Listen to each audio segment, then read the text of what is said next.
গল্প শঙ্করের অভিযান। স্থান সুন্দরবনের গভীর জঙ্গল।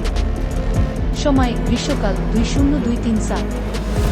শঙ্কর এক তরুণ ভূগোলবিদ, অ্যাডভেঞ্চার প্রিয় এবং দুর্ধর্ষ। শহরের জীবন তাকে টানে না। সে সব সময় নতুন কিছু আবিষ্কারের খোঁজে ছুটে বেড়ায়। একদিন সে জানতে পারে সুন্দরবনের ভেতরে একটা জায়গা আছে, মরণদ্বীপ, যার কোনো আধুনিক মানচিত্রে অস্তিত্ব নেই, কিন্তু স্থানীয় জেলেরা বলে সেখানে সোনারূপার গুহা আছে। আবার কেউ কেউ বলে সেখানে নাকি রাখাল রাজার অভিশাপ কাজ করে। অভিযানের শুরু। শঙ্কর নিজের ছোট টিম নিয়ে রওনা হয় সুন্দরবনের দিকে। তারা নৌকা করে ঢুকে গভীর জঙ্গলে। নদী, কুমির, বাঘ সব বিপদের মধ্যে দিয়েই পথ পাড়ি দেয় তারা। একদিন গভীর রাতে নদীর পাশে তাঁবু খাটিয়ে থাকার সময় হঠাৎ এক গম্ভীর আওয়াজ। ফিরে যাও, এটা তোমাদের জায়গা না।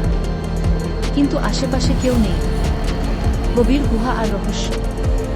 তারা খুঁজে পায় একটি পুরনো গুহার মুখ, যার ভিতরে পাথরে খোদাই করা আছে এক অদ্ভুত। শঙ্কর বুঝতে পারে এটা কোনো পুরাতন সভ্যতার চিহ্ন।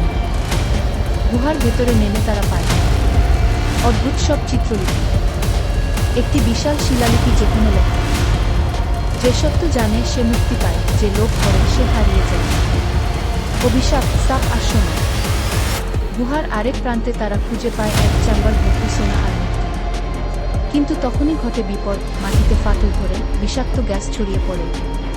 শঙ্করের এক সহযাত্রী পড়ে যায় অজ্ঞান। শঙ্কর বুঝতে পারে এটা কোনো সাধারণ জায়গা নয়। সে শুধু একটি ধাতব লকেট নিয়ে বেরিয়ে আসে, যার মধ্যে খোদাই করা আছে রহস্যময় একটি মানচিত্র।